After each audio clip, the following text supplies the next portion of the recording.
मनीष सिसोदिया जी के भी सारे सबूत मिल रहे हैं। अरविंद केजरीवाल जी कहते हैं उनके लॉकर से कुछ नहीं मिला, उनके घर से कुछ नहीं मिला, उनके ऑफिस से कुछ नहीं मिला।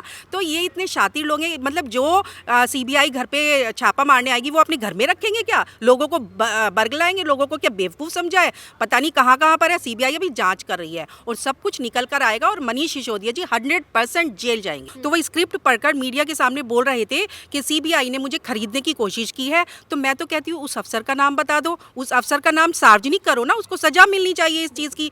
आपने पहले भी सुना होगा इनके एमएलए भी हम लोगों ने खरीदने की कोशिश की थी, तब तक आज तक सबूत नहीं दे पाए ये लोग। तो इनके पास कोई सबूत नहीं है, सिर्फ ये एक स्क्रिप्ट पढ़कर लोगों को बरगलाते हैं। इनकी मानसिकता हो गई है। आप देखिए शहीद भगत सिंह जी को ये राजनीति में खींच लाए हैं, जो भ्रष्टाचारी हैं, जो देश का नुकसान कर रहे हैं, उनकी तुलना ये हमारे जो क्रांतिकारी हुए हैं, शहीद हुए हैं, उनसे कर रहे हैं। एक तरफ दिल्ली में हुए शराब घोटाले को लेकर लगातार दिल्ली के डिप्टी सीएम मनीष सिसोदिया के ऊपर सीबीआई का शिकंजा कसता जा रहा है और कल 9 घंटे की पूछताछ के बाद दिल्ली के डिप्टी सीएम मनीष सिसोदिया ने सीबीआई के ऊपर गंभीर आरोप लगाए हैं, जिस पर उन्होंने कहा है कि सीबीआई के एक अधिकारी ने मुझे कोने में ले जाकर कहा कि आप आम आदमी पार्टी को छोड़ दीजिए और बीजेपी को ज्वाइन कर लीजिए, और वहां से मुख्यमंत्री पद का ऑफर भी दिया गया है। और इन तमाम एलिगेशंस को लेकर सीबीआई का जो रिस्पॉन्स है वो भी आया है और सीबीआई ने कहा है कि इस तरीके की कोई भी सवाल जो है वो मनीष सिसोदिया से नहीं किए गए हैं और इस पूरे मामले की गंभीरता से जांच सीबीआई जो है वो करेगी और मनीष सिसोदिया को फिर से एक बार पूछताछ के लिए भी बुलाया जा सकता है। मैम, किस तरीके से देख रही हैं अरविंद केजरीवाल की पार्टी और उनके तमाम नेता कह रहे हैं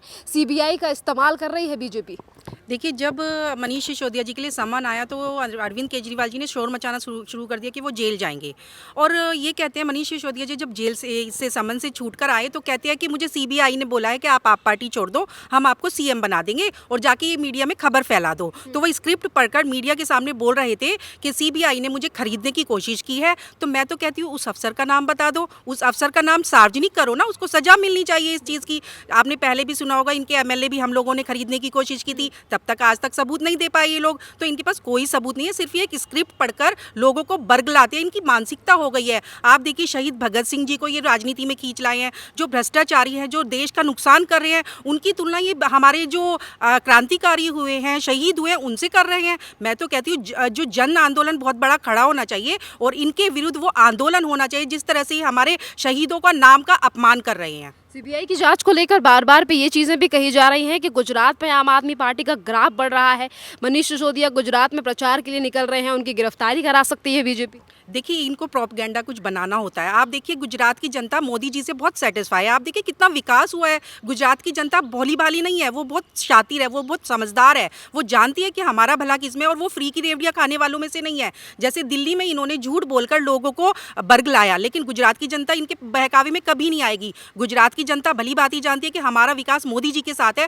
और ये क्या दिखाते हैं, अपनी भीड़ दिखाते हैं। लोगों जगह जगह से लोगों को भीड़ खरीद कर ले जाते हैं लोग। उनके वीडियो कितनी वायरल हो रही है कि खरीद लोगों को वहां पर कुर्सियों पे बिठाते हैं और कितनी कुर्सियां तो खाली पड़ी रहती हैं। आपने ऑटो वाले का भी देखा किस तरह से इन्होंने ड्रामा किया था। वो कहते हैं मैं बिना सिक्योरिटी के नहीं जाऊंगा, लेकिन जब वो फाइटर उसमें प्लेन में जाते हैं बैठ के और बिजनेस क्लास में जाते हैं, तो आप देखिए ना किस तरह से लोगों को बरगलाने की कोशिश करती है। और बाद में वो जो ऑटो वाला है वो खुद बोलता है कि मैं मुझसे गलती हुई क्योंकि मैं तो मोदी जी का समर्थक हूँ। तो इस तरह से ये लोग कोई ना कोई प्रोपेगेंडा इनको चाहिए और अपनी नेगेटिविटी प्रचार भी हम लोगों से करवाते रहते हैं ये लोग। सीबीआई एक ऐसी संस्था है जो अपनी तरफ से काम करती है, उसको लेकर एक तरफ अफसर रह चुके हैं अरविंद केजरीवाल। आज वो सीबीआई की आज़ादी को लेकर सीबीआई को स्वतंत्र रहना चाहिए। आज अगर इसी तरीके से सीबीआई काम कर रही है तो कहा जा रहा है कि बीजेपी के अंडर है सीबीआई। देखिए, जो भी हमारी संवैधानिक एजेंसियां हैं उन पर उंगली उठाना अरविंद केजरीवाल जी की फितरत बन गई है। क्योंकि इस तरह की रोज आपने देखा होगा, कभी झंडे पे सवाल उठाना, कभी राष्ट्रगान पे, कभी हमारे सैनिकों पे। कोई भी अच्छा काम करने चले, जैसे होता था ना पहले जो रामचंद्र जी हमारे भगवान यज्ञ करते थे तो उसमें राक्षस आके विघ्न डालते थे, तो ऐसे ही आज का भी दौर चल रहा है। जब भी मोदी जी कोई अच्छा काम करने चलते हैं तो अरविंद केजरीवाल जी राक्षस रूपी यहाँ पर आते हैं और हवन में पानी डालने की कोशिश करते हैं, जिससे कि अच्छे काम, सकारात्मक काम देश में ना हो सकें। इसी के लिए बार बार कहा जा रहा है कि बीजेपी जो है वो मनीष सिसोदिया को गिरफ्तार कराने की कोशिश कर रही है। कल गिरफ्तारी नहीं हुई है मैम पर। देखिए गिरफ्तारी नहीं हुई थी, सिर्फ समन आया था, लेकिन इन्होंने प्रोपेगेंडा क्या फैलाया कि ये तो गिरफ्तार होने वाले हैं जी, जेल जाने वाले जी हैं। तो क्योंकि ये चाहते हैं कि मनीष सिसोदिया जी जेल जाए और हमारी पार्टी का नाम रोशन हो, ये चाहते हैं कि क्योंकि केजरीवाल जी के पास तो कोई विभाग है नहीं, सीएम होने के बाद भी सारे विभाग इधर उधर बांट दिए हैं। और मलाई कौन खा रहा है? केजरीवाल जी खा रहे हैं। आप देखिए जब आए थे कहते थे मैं गाड़ी नहीं लूंगा, बंगला नहीं लूंगा, लेकिन आज उनके पास सब सुविधाएं मौजूद हैं और उड़ा रहे हैं जनता का पैसा, टैक्स का पैसा उड़ा रहे हैं वो हर चीज़ में।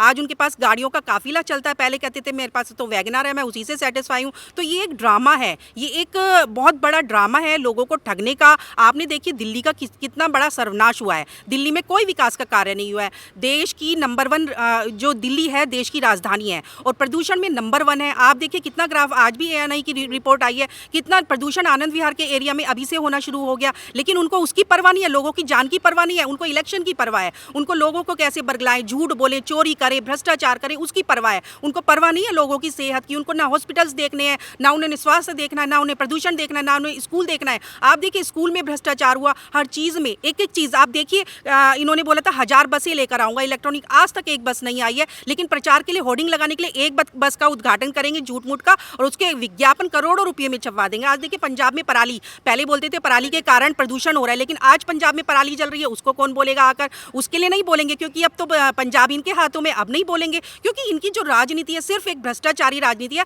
और इनकी पोल जल्दी खुलने वाली है और जनता जानती है। लोग देखिए, आप इनका एक कमेंट आता है, कोई भी पीसी आती है, आप इनका कमेंट्स उठाकर देखिए कितनी गालियां लोग दे रहे हैं आज की डेट में। आप देखिए ना उसको किस तरह से ये लोगों को बरगला के पैसा खर्च करके लोगों का क्या करना चाहते हैं, क्या दिखाना चाहते हैं आखिर देश को। मैम एक तरफ अभी आपने कुछ देर पहले भगत सिंह का जिक्र किया था, जो कि जिस तरीके से भगत सिंह एक क्रांतिकारी हैं, देश को आज़ादी दिलाने में सबसे बड़ा हाथ उनका है, नाम ना है। आज भगत सिंह के साथ अगर जोड़ा जा रहा है तो एक तरफ मनीष सिसोदिया और दूसरी तरफ वो सत्येंद्र जैन जो कि 3 से 4 महीने से जेल में है। इस तरीके के व्यक्तियों की तुलना क्यों की जा रही है क्रांतिकारियों से? देखिए कोई चोरी करता है या कोई गाली देता है तो ये सरदार वल्लभ भाई पटेल जी से तुलना करते हैं। अगर सत्येंद्र जैन, हाँ, अगर कोई जैन समाज, सत्येंद्र जैन कुछ घोटाला करते हैं, कहते जैन समाज के कारण, मतलब जैन समाज का आप अपमान कर रहे हो, तो मैं कहना चाहूँगी ऐसा जैन समाज का कोई अपमान नहीं है और ना ही पटेल समाज का ऐसा कोई अपमान है। जो भी गाली देगा, जो भी भ्रष्टाचार करेगा, वो देश के लिए खतरा है और देश के लिए जो भी खतरा है उसको देश नहीं सहन करेगा।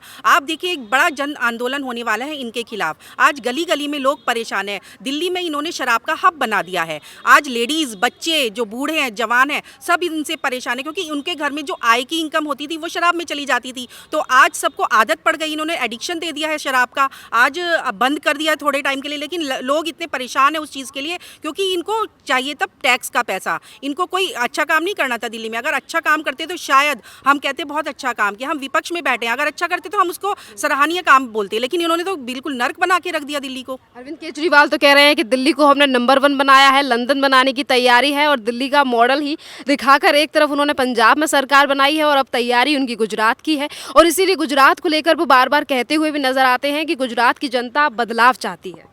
बिल्कुल, आप बिल्कुल सही कह रही हो। दिल्ली को नंबर 1 बनाया पोस्टर में, होर्डिंग्स में, जमीनी स्तर पर नंबर 1 नहीं बनाया। शिक्षा में आप देखिए 2-4 स्कूलों पे रंग रोगन करा दिया, उसके बाद कहते हैं शिक्षा का मॉडल हमने चेंज कर दिया, विश्व प्रसिद्ध मॉडल हो गया ये। अरे भाई हमें सर्वे कराओ ना, जो टीन शेड वाले स्कूल हैं उनको क्यों नहीं दिखाते हो आप मीडिया के सामने, जिन पे एक बेंच पर 6-6 बच्चे बैठ रहे हैं उसको क्यों नहीं दिखाते, जहाँ बच्चों को पानी की सुविधा नहीं है उसको क्यों नहीं दिखाते, जहाँ स्कूलों में प्रिंसिपल नहीं है, वाइस प्रिंसिपल नहीं है, टीचर नहीं है, उसको क्यों नहीं दिखाते हो आप दिखाना क्या चाहते हो? आप सिर्फ वो दिखाना चाहते हो जो जनता देखना चाहती है, आप सिर्फ वो दिखाना चाहते हो जो होर्डिंग में छपवा सकें, आप वो देखना चाहते हो। आप जैसे बिल्डर्स एक फ्लैट बनाता है, एक सैंपल फ्लैट बनाता है और उसको सारे में दिखाता है, आपने उसी तरह से 2 स्कूलों पे रंग रोगन करवाया और उसको पूरे देश में, पूरे विदेश में आप प्रचार करना चाहते हो। ऐसे ही आप प्रदूषण का मामले ले लो, आप यमुना का मामले लो, अभी छठ पूजा आ रही है, आपने देखा वो बोलते कि मैं इतने सारे छठ के घाट बनाऊंगा। भाई तुम छठ के घाट आर्टिफिशियल क्यों बनाओगे? तो जो हमारी रियल यमुना है उसको क्यों नहीं साफ कर रहे हो? आपने कितना बजट हर बार ले लेते हो, केंद्र सरकार भी आपको बजट भेज चुके हैं, उसके बाद भी आप क्या करना चाहते हो आखिर दिल्ली का? और ये जो हमारे पूर्वांचली भाई हैं, जब कोरोना काल था इन्होंने बस में बैठा के आनंद विहार भेज दिया था, लेकिन आज वोट का नंबर आया तो झूठे प्रपंच कर रहे हैं कि हम लोग घाट बना रहे हैं। आप उन झाग से, पिछली बार जब यमुना गंदी थी तो पानी से उसको साफ किया जा रहा था कि दिखा रहे थे कि हम ये झाग ना दिखे, जो गंदगी है उसमें ना दिखे, लेकिन ये इन्होंने दिल्ली को नर्क बना के रख दिया है। जब ये जाएंगे तभी दिल्ली को अब शांति पड़ेगी। मैम सीबीआई की अगर हम सीबीआई का जिक्र करें तो सीबीआई जो है वो इस पूरे पूरे मामले की तहकीकात कर रही है और सीबीआई ने अपनी स्टेटमेंट में भी कहा है कि वो मनीष सिसोदिया को फिर एक बार जो है वो बुला सकती है पूछताछ के लिए, जिस तरीके से कल बुलाया गया था। पर आम आदमी पार्टी जो वो गिरफ्तारी की बात करती है संजय सिंह, और कल अरविंद केजरीवाल ने भी कहा कि जेल तोड़ के वापस आएंगे। एक तरफ मनीष सिसोदिया कहते हैं कि ईडी और सीबीआई ने क्लीन चिट दे दी है, वहीं दूसरी तरफ सीबीआई कुछ और बयान दे रही है। दो तरीके की चीजें क्यों? देखिए, इनके पास एक फैक्ट्री है जिसमें एक सर्टिफिकेट बनता है, ईमानदारी का सर्टिफिकेट। ये अपने हर कार्यकर्ता जो भी झूठ बोलते हैं, चोरी करते हैं, भ्रष्टाचार करते हैं, हर कार्यकर्ताओं को ये सर्टिफिकेट देते हैं। तो इनकी फैक्ट्री है वो, तो इन पे हम विश्वास नहीं कर सकते। जो असली चीज़ है, जो जनता सर्टिफिकेट दे रही है, हम तो उस पर विश्वास करेंगे, जाहिर सी बात है। तो ये सीबीआई हमारी सीबीआई उस पर भी सवाल उठाते हैं। तो सीबीआई जाँच कर रही है अपनी, अभी अंतिम पड़ाव पर नहीं पहुँची है। अभी हमारी सीबीआई जाँच कर रही है और उसकी जाँच बहुत आराम से होती है। ये नहीं कि रोज वो सर्टिफिकेट देते रहे, कभी जी मनीष सिसोदिया ईमानदार है, कभी सत्येंद्र जैन ईमानदार है। सत्येंद्र जैन भी ईमानदार थे, इनका ताहिर हुसैन भी ईमानदार था, जिनको इन्होंने सर्टिफिकेट दिया था अपना। तो वो क्यों जेल में है, क्यों सीबीआई के पास है अभी तक? क्योंकि उन्होंने भ्रष्टाचार किया है। अगर ये भ्रष्टाचार ना करते तो शायद आज बाहर होते। तो जनता को भी सोचना चाहिए कि ये भ्रष्टाचारी पार्टी है और इसका जल्दी से जल्दी त्याग करे। कभी कहा जाता है कि केंद्रीय एजेंसी जो है वो मोदी जी के इशारे पे काम कर रही है, कभी कहा जाता है कि दबाव बनाया जा रहा है सीबीआई के ऊपर, और ऐसा एक बार नहीं बल्कि कई बार मनीष सिसोदिया कह चुके हैं। पर किसी अफसर का नाम नहीं बताया गया है, ना ही तो बताया गया है कि क्यों दबाव बनाया जा रहा, कौन सा अफसर है। 2 साल पुराना भी अफसर जो सीबीआई के अफसर थे जिन्होंने आत्महत्या कर ली थी, उसको लेकर भी मनीष सिसोदिया ने कहा कि उनके ऊपर दबाव बनाया गया था मेरे ऊपर फर्जी केस बनाने के लिए। आज भी कहा जा रहा है कि पूरा मामला फर्जी है, रेड में कुछ नहीं मिला, घर पर कुछ नहीं मिला। चोर की दाढ़ी में तिनका, इनकी पूरी दाल ही काली है। तो आप देखिए, पहले एक आत्महत्या की थी एक ऑफिसर ने, उनकी पत्नी ने खुद आकर बयान दिया कि उनके पर वर्कलोड ज़्यादा था, इसीलिए उन्होंने आत्महत्या की। लेकिन उन्होंने उसको क्या प्रचार किया, उन्होंने पीसी कर करके बोला जी हमारे ऊपर दबाव बनाया जा रहा था और ये लोग कुछ कर नहीं पा रहे थे, इसलिए उन्होंने उस चक्कर में आत्महत्या कर ली। तो ये किसी को नहीं छोड़ते हैं, जो भी अच्छा काम करते हैं तो ये किसी को नहीं छोड़ेंगे। ये हर चीज़ को पॉलिटिकल मुद्दा लेकर आ जाते हैं। कोई भी मुद्दा हो, ये सिर्फ कैश करने की कोशिश करते हैं कि किस तरह से मैं आगे बढ़ूँ, किस तरह से लोगों को बरगलाऊँ। तो ये जो एक पार्टी है, ये झूठ, परपंच, भ्रष्टाचार हर चीज़ से लिप्त है। इन्होंने सब शुरू से लेकर आखिर तक सबको इन्होंने धोखा दिया है। अन्ना हजारे जी, कुमार विश्वास जी और बहुत सारे इनके लीडर्स रहे हैं जिनको देखिए, बिल्कुल अगर इन्होंने गलत काम किया है, अगर इन्होंने भ्रष्टाचार किया, और सबको जाहिर है 6% शराब माफियाओं से इन्होंने खाया है और 100% ये जेल जाएंगे, कोई नहीं रोक सकता उस चीज़ को। सत्येंद्र जैन आज हवाला के कारण जेल में है, उनके सारे सबूत मिले हैं। मनीष सिसोदिया जी के भी सारे सबूत मिले हैं। अरविंद केजरीवाल जी कहते हैं उनके लॉकर से कुछ नहीं मिला, उनके घर से कुछ नहीं मिला, उनके ऑफिस से कुछ नहीं मिला। तो ये इतने शातिर लोग हैं, मतलब जो सीबीआई घर पे छापा मारने आएगी वो अपने घर में रखेंगे क्या? लोगों को बरगलाएंगे, लोगों को क्या बेवकूफ़ समझाए? पता नहीं कहाँ पर है। सीबीआई अभी जांच कर रही है और सब कुछ निकल कर आएगा और मनीष सिसोदिया जी 100% जेल जाएंगे। बहुत बहुत धन्यवाद मैम।